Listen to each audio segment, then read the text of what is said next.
merveilleux, ce que Dieu fait, à de frère, est toujours vrai.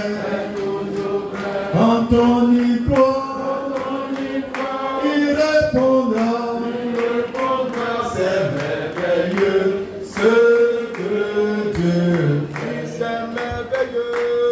On chante un cœur, on bat les mains.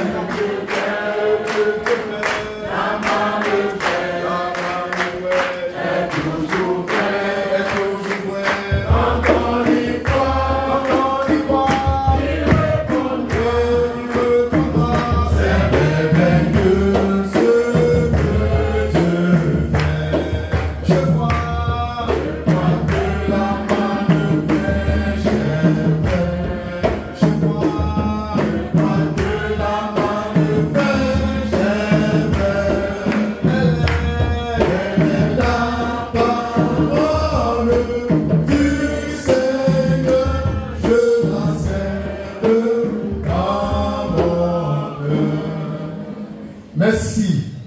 Veuillez vous asseoir.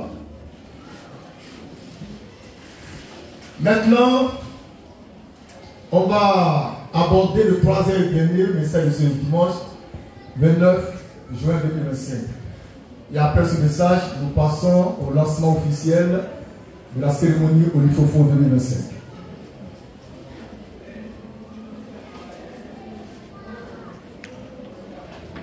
La question est la suivante.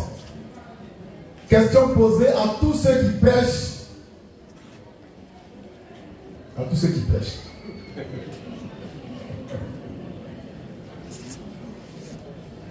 Pourquoi prêches-tu alors que tu n'es pas juif? Pourquoi est-ce que tu prêches alors que tu n'es pas juif? C'est la question du jour de ce dimanche 29 juin 2025. Elle est posée à tous ceux qui prêchent, à Etchouva, à Godio, à tous les prédicateurs du monde entier, Ivoiriens, Africains, Américains, à tous ceux qui prêchent. Tu prêches là, est-ce que tu es juif? Merci. Lisons Jean chapitre 4, verset 22. Jean 4, 22. Lecture. Jean 4, 22. Vous adorez ce que vous ne connaissez pas. Oui. Nous adorons. Oui. Ce que nous connaissons. Oui. Car le salut vient des Juifs. Le salut vient des Juifs. Jésus dit dans Jean 4, 22 que le salut vient des Juifs. On écrit le salut vient des Juifs. Par conséquent, il ne vient pas des Hébriers. Il ne vient pas des Guérés, des Robert. Il ne vient pas des Baoulés. Il ne vient pas des Chinois. Il ne vient pas des Américains. Il ne vient pas des Samaritains. Il ne vient pas des Arabes. Le salut vient des Juifs. Par conséquent, si tu prêches le salut, tu dois être juif. Amen. Sinon, tu es un faussaire. Tu es un trompeur. Tu es un usurpateur, un séducteur et un imposteur. Si tu n'es pas juif, tu ne peux pas prêcher le salut qui est juif et qui est Jésus-Christ. Car Jésus-Christ, il est le salut. Selon Luc 2, 24 et suivant. On va te montrer qui est le salut. Ce n'est pas la Bible. On va te montrer qui est le salut. Le salut, c'est Jésus-Christ. C'est un homme, c'est une personne. Ce n'est pas un livre appelé Bible. Le salut, c'est Dieu lui-même. Et Dieu fait chair. Jésus-Christ est le salut. Et il est juif. Et il dit, le salut vient des juifs. Parce que lui-même est juif. La source du salut, c'est les juifs. La source de la rédemption, c'est les juifs. La source de la parole, c'est les Juifs. La source de la gloire, c'est les Juifs. La source de la vie éternelle, c'est les Juifs. Le salut vient des Juifs. L'honneur, la gloire, les alliances viennent des Juifs. Car le salut vient des Juifs. Jésus-Christ lui-même est un Juif. Là-dessus. Luc 2, verset 25 et suivant. Oui. Et voici. Il y avait à Jérusalem. Oui. Un homme appelé Siméon. Oui. Cet homme était juif. Oui. Pieux. Oui. Il attendait la consolation d'Israël. Oui. Et le Saint-Esprit était sur lui. Le Saint-Esprit était sur Siméon. Il avait été divinement averti. Par le Saint-Esprit. Qu'il ne mourrait point. Avant d'avoir vu. Christ le Seigneur. Il vient au temple. Poussé par l'Esprit. Et comme les parents apportaient. Le petit enfant Jésus.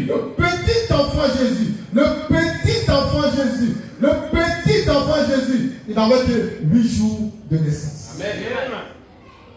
Amen. Pour accomplir à son égard. Oui. Ce qu'ordonnait la loi. Oui. Il le reçut dans ses bras. Siméon reçoit le petit enfant Jésus dans ses bras. Et bénit Dieu. Et dit. Maintenant Seigneur Dieu. Tu laisses ton serviteur. S'en aller en paix. Selon ta parole. Car mes yeux ont vu ton salut. Amen. Ses yeux ont vu qui? Le petit enfant Jésus. Amen. Ses yeux n'ont pas vu la Bible. Amen. Mais un petit bébé qui n'avait que 8 jours de naissance, même pas un vieillard, un petit bébé. Amen. Et il dit, Seigneur, laisse-moi mourir maintenant parce que mes yeux physiques ont vu ton salut physique. Amen. Le salut, c'est du physique, c'est du concret.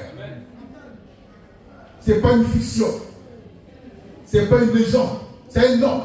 Jésus-Christ étant un petit bébé de 8 jours était déjà le salut du Seigneur. Amen. Et Siméon a vu de ses yeux le salut de Dieu. Et moi je l'ai toujours dit, que si tu ne vois pas Dieu face à face, tu ne peux pas sauver. Amen. Si tu ne vois pas Dieu fait chair face à face, tu ne peux pas te sauver. Car pour être sauvé par le salut, il faut voir le salut qui est énorme. Le salut, c'est énorme. Amen. Le salut par essence et par excellence, c'est Jésus-Christ homme. Amen. C'est lui le salut.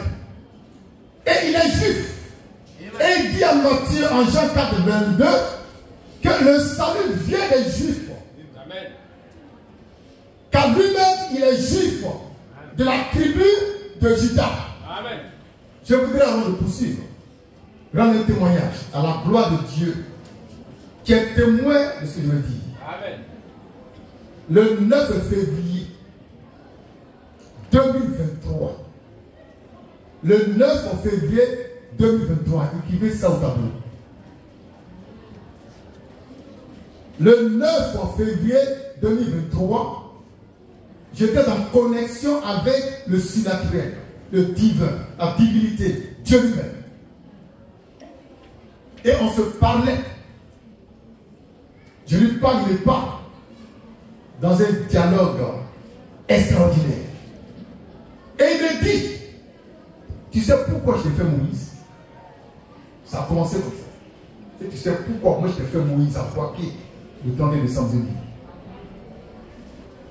Tu t'es fait Moïse pour t'introduire dans la lignée de Moïse qui est la tribu de Lévi. Cependant,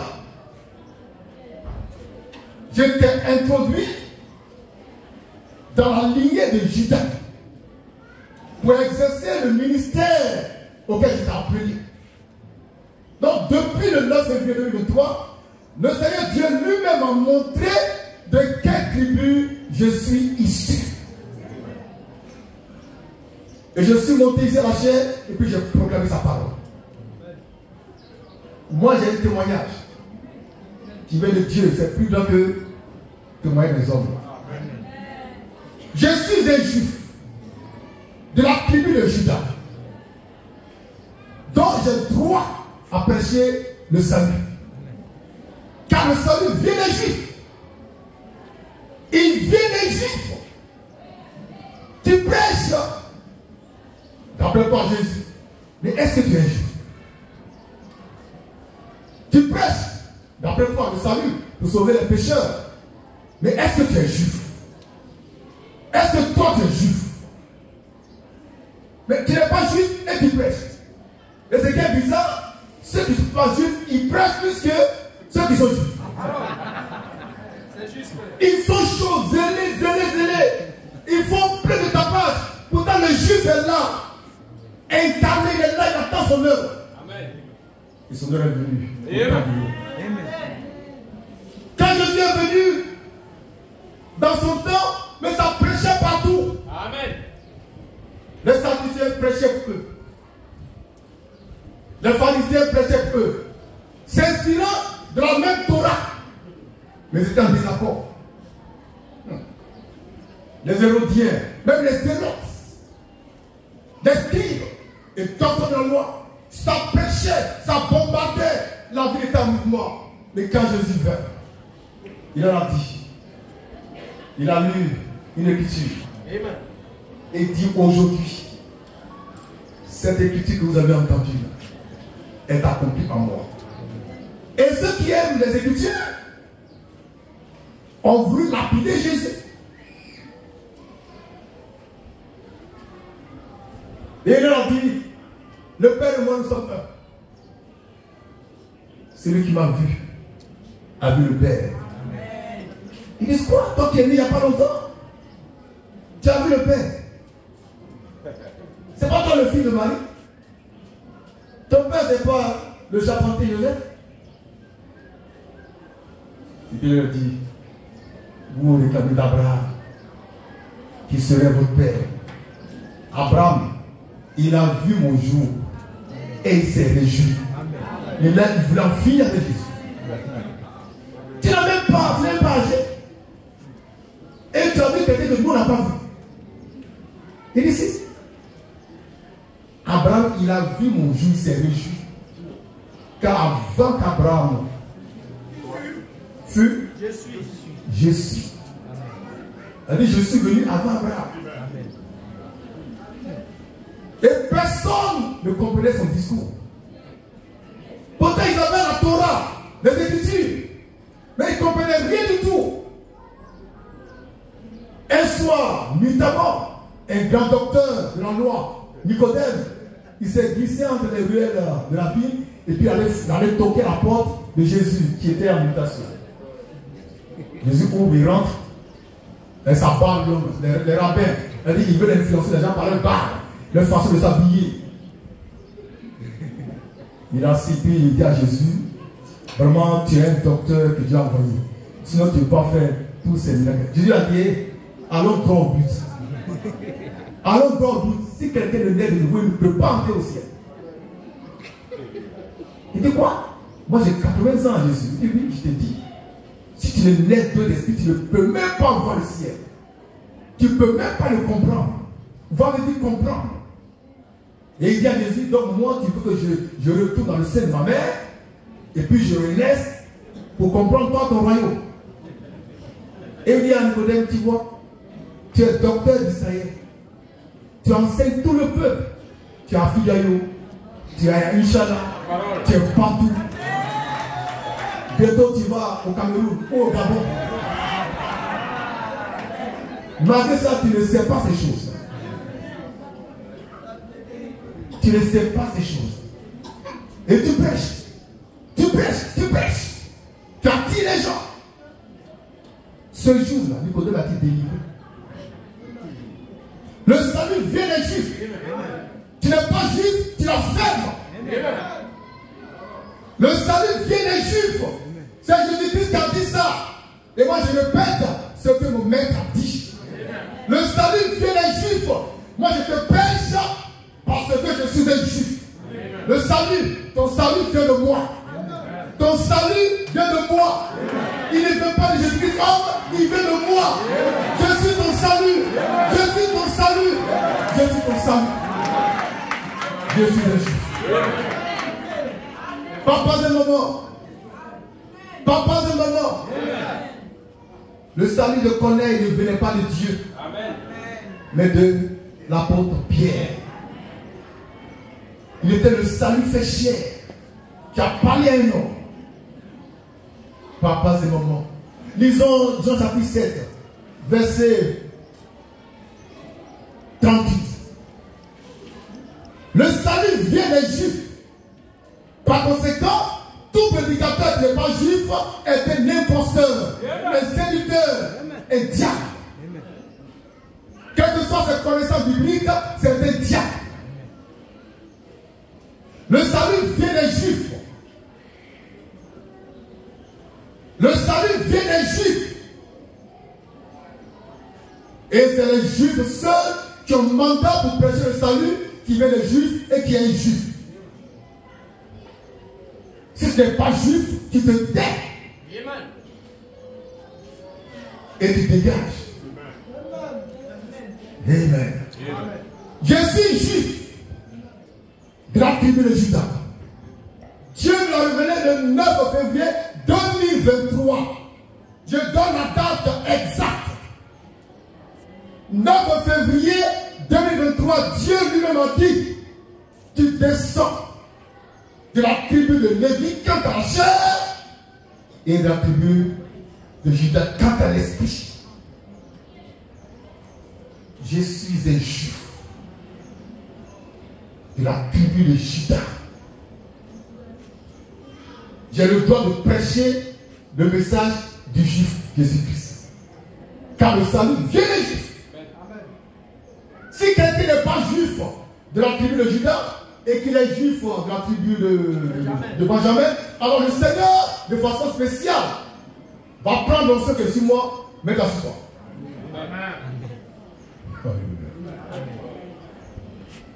La condition que j'étais engendré. Amen. Il ne faut pas te cacher là-bas pour dire, hey, nous on descend de Benjamin, maintenant on descend de Juda. Ça c'est comment ça s'appelle là, Josué Noté, le petit fils de l'homme de Noté. Maintenant il est devenu le petit qui descend de la tribu de Juda. Voici un plaisantin qu'on va mettre au carreau tout de suite. Des plaisantins, des comédiens qui pensent que Dieu c'est un bâtard. Dieu c'est. Attendez. Toi tu viens de Juda, toi Josué, une autre. Toi tu viens de Benjamin. À quel moment tu as fait ça? Donc on est là pour imiter de façon désagréable. Mais on va lui dire ça la main fraîche. On a vu sa photo, maintenant il porte des charmes comme moi. Il porte des charmes comme moi. Donc il imite ce que j'ai fait. Mais dans le faux. Et ça va lui dire ça. Bientôt ils vont avoir de mes nouvelles. Très bientôt. Papa et maman, lisons Jean 7, 38. Lecture. Jean 7, verset 38. Jésus parle. Celui qui croit en moi. Celui qui croit en moi, Jésus-Christ. Des fleuves d'eau vive. Des fleuves d'eau vive. Couleront de son sein. Couleront de son sein à lui. Réponds ça. Celui qui croit en moi. Celui qui croit en moi, Jésus-Christ. Des fleuves d'eau vive. Couleront de son sein. Je vais expliquer. Si moi je crois en Jésus-Christ, mon Dieu, alors des fleuves d'eau vive vont couler de mon sein. De mon sein. Pas de son sein en lui, mais de mon sein. C'est pourquoi j'ai dit tout à l'heure que ton salut vient de moi. L'homme animal a dit, hé, donc là-bas, le salut ne vient pas de Jésus, ça vient de leur pasteur. Oui, monsieur, ça vient de moi. Ça vient de moi. Parce que Jésus a fait de moi une source de vie. Une source intarissable de vie, de sainteté, de vie éternelle, d'onction, de puissance, d'immortalité, de gloire.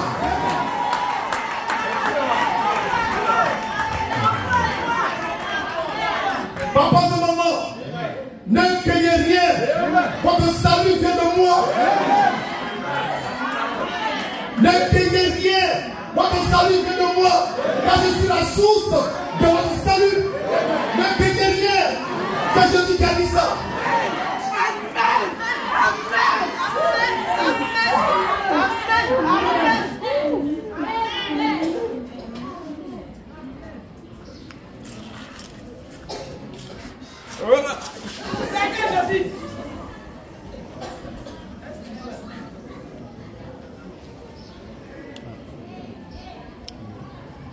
Ne craignez rien.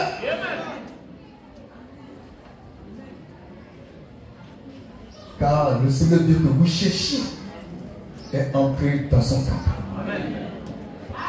Il marche parmi vous. Il s'habille comme vous. Il mange gaba comme vous. Il dort comme vous.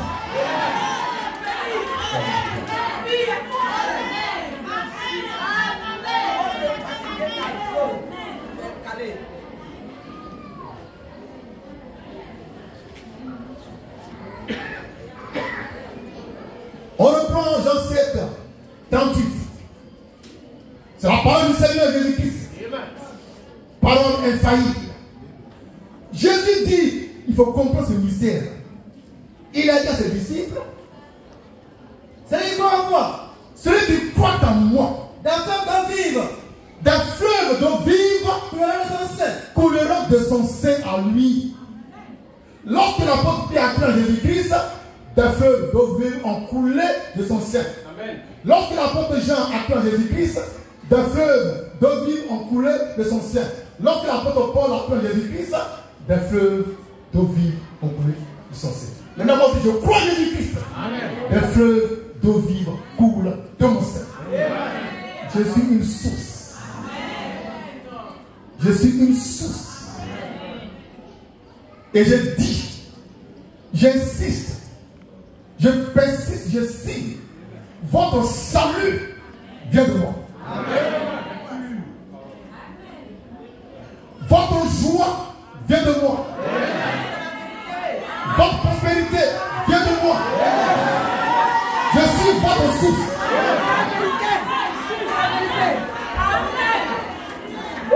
Amen, c'est juste. Amen. Amen.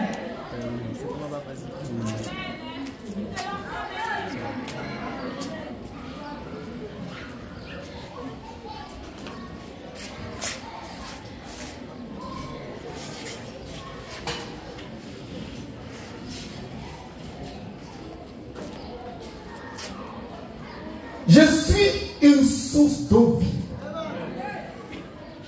De mon ventre coule des fleuves d'eau vive. Jusque la vie éternelle. Si tu bois ma source, tu ne vas plus jamais avoir soif. Tu ne vas plus jamais avoir soif.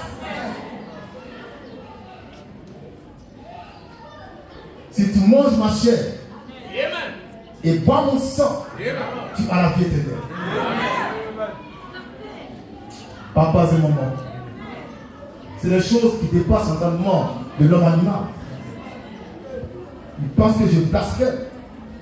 Oh, j'ai dit la parole. On relit Jean 7, 38. C'est Jésus qui parle. Jésus parle, il libère la parole pour nous libérer. Jésus ne veut pas qu'on soit des prisonniers des systèmes. Il faut qu'on soit libre. Je suis libre. Je suis libre. Et je parle en son nom. Là-dessus. Celui qui croit en moi. Celui qui croit en moi. Des fleuves d'eau vive. Des fleuves d'eau vive. Couleront de son sein. Couleront de son sein. Verset 39. Il dit cela. Il dit cela. De l'esprit que devait recevoir. De l'esprit que devait recevoir. Que devait recevoir. Ceux qui croiraient en lui. Ceux qui croiraient en lui. Lecture. Car l'esprit n'était pas encore. L'esprit n'était pas encore. Parce que Jésus n'avait pas encore été glorifié. Jésus n'avait pas encore été glorifié. On reprend Jean 7, 38 à 39. Posez-moi calmement. C'est la parole. Verset 37 à 39. 37, 39. Oui. Le dernier jour. Oui. Le grand jour de la fête. Oui. Jésus. Se tenant debout. Oui. S'écria. Oui. Si quelqu'un a soif. Si quelqu'un a soif. Qu'il vienne à moi. Qu'il vienne à moi. Et qu'il boive. Frère. Ce jour-là, c'est la fête des tabernacles. Le dernier jour, le jour glorieux où les Juifs, le rabbin, versaient de l'eau sur le rocher, en mémoire de ce que Dieu a fait au temps de Moïse, où l'eau est sortie du rocher. Mais Jésus était là, il regardait les gens là. Alléluia. Il regardait. Et puis la vie est rabbin, un pharisien, un docteur, un scribe, qui a pris l'eau et puis a commencé à verser. Et puis ses lèvres. Il était dans le temple, il n'était pas fidèle. Oh! Il était rentré dans le temple. Il était seul dans le temple. Devant, il y avait un pharisien, un barbu. Mais il dit, si quelqu'un a soif parmi vous, qui veut la mort Jésus-Christ et qui boit. Il n'a pas dit ça fidèle au dehors, dans le temple. Si quelqu'un veut parler, qu'il vienne ici dans le temple. Là-dessus. Au verset 38. Oui. Celui qui croit en moi. Celui qui croit en moi. Des fleuves de vivre. Des fleuves de vie. Couleront de son sein. Couleront de son sein. Comme dit l'Écriture. Comme dit l'Écriture. Verset 39. Verset 39. Il dit cela. Il dit cela. De l'esprit que devait recevoir. De là. De l'esprit que devait recevoir. De l'esprit que devait recevoir. Ceux qui croiraient en lui. Ceux qui croiraient en lui. Car l'esprit n'était pas encore. L'esprit n'était pas encore. Parce que Jésus n'avait pas encore été glorifié. Pendant tout son ministère terrestre, personne n'a reçu le Saint-Esprit. Car il fallait que Jésus-Christ soit d'abord glorifié pour qu'on puisse recevoir le Saint-Esprit. Et déjà, il donne une prophétie en disant ceci: celui qui croit en moi, des fleuves d'eau vive couleront de son sein. Ça veut dire, quand tu crois en Jésus-Christ, tu deviens une source d'eau vive. Amen. Car les fleuves d'eau coulent d'une source. Donc il fait de toi une source d'eau vive. Donc toi, tu es là en tant que source d'eau. Les gens viennent et puis boivent à ta source. Amen. Tant de l'aube du matin, c'est à ma source seule qu'on trouve de l'eau pure. Amen. De l'eau divine, céleste. De l'eau christique. L'eau qui ne peut pas être polluée. Ça coule comme ça coule. Alléluia. Parce que je suis un juif. Amen. Ça coule des juifs. Ça ne coule pas des bêtés. Ça ne coule pas des guerriers. Même s'ils sont logés au Mont Péco. Le salut vient des juifs. La rédemption vient des juifs. La gloire vient des juifs. La vie éternelle vient des juifs. Tout vient des juifs. Parce que Dieu lui-même est juif. Jésus descend dans la tribu de Juda. Il dit, lui, il est le rejeté de David et la postérité de David. Or, David vient de Juda. Et ce David, il est noir. Jésus-Christ est noir. Le salut du monde vient du noir. Vous voyez l'Afrique, d'après les scientifiques, c'est le berceau de l'humanité. La vie humaine, la vie végétale, la vie minérale ont commencé en Afrique. La vie spirituelle a commencé en Afrique noire. La vie divine a commencé en Afrique noire. Et puis après, il y a eu un mélange. Cette vie a été prise par les barbares. Mais elle est en train de leur échapper pour retourner en Afrique. Et c'est pourquoi nous célébrons au Lifofo. Pour retourner en Afrique noire. Et ça va être le dernier réveil du monde. Quand l'Afrique aura récupéré son héritage, personne encore ne pourra lui arracher ça. C'est fini. C'est la fin du temps. Amen. Papa et maman, souvenez-vous que votre Seigneur a été crucifié en Égypte. Donc Dieu a fini avec Golgotha, avec le pays d'Israël, ce pays qui est maudit, pour se tourner vers l'Afrique. L'Afrique noire, où un noir a été crucifié dans le sens spirituel. Papas et mamans, Papas et mamans, entre l'Afrique noire et Dieu, il y a une alliance éternelle. Vous allez voir vous-même, ou bien nos enfants, ils vont voir que Dieu va faire des choses en Afrique. Il va changer leur mentalité. Il va les laver, les nettoyer pour faire d'eux la lumière du monde. L'Afrique, c'est le seul continent à connaissance qui soit vraiment spirituel. Les Blancs, c'est des faussaires, c'est des religieux. L'Afrique est spirituelle. L'Afrique est divine. L'Afrique est surnaturelle. On trouve tout en Afrique. Les médicaments, ça est là, dans les plantes, dans les eaux, dans les cailloux. Vous savez pourquoi nos parents, avant d'aller prendre une feuille et attendre que le soleil apparaisse, ils connaissent la loi de la nature. Nos parents, c'est des divins, c'est des dieux. Nos parents, c'est des dieux. Ton père, c'est un dieu. Ton père, c'est un dieu. Ton grand-père, c'est un dieu. Ton pasteur, c'est pas ton dieu. C'est un bâtard. Alléluia. Le salut vient des Juifs. Le salut vient des Juifs. C'est pourquoi tous ceux qui prêchent, qui crient là, il ne faut même pas les écouter. Le salut ne vient pas d'eux. Nous cherchons le salut. Or, il vient des Juifs. Et toi qui prêches, il n'est pas juif. Mais tu dégages. Tu dégages. Ils vont prendre ce verset-là pour lire Jean 4, 22 en disant, Jésus dit que le salut vient des Juifs. Pourtant, lui, il sait qu'il n'est pas juif. Papa et maman, le salut, le plein salut vient des Juifs. Jésus, c'est lui qui est le salut par essence et par excellence. Il a été crucifié pour que nous soyons sauvés tous. Mais chose mystérieuse, il y a un salut qui a été prédit par l'apôtre Pierre. Amen. On va lire maintenant 1 Pierre 1. Il y a un salut qui a été prédit par l'apôtre Pierre après que le vrai salut soit déjà manifesté. Alors il parle de quoi? Il parle de qui? Le salut vient des Juifs. Et sur toute la terre aujourd'hui, là, il y a un seul homme qui incarne le plein salut.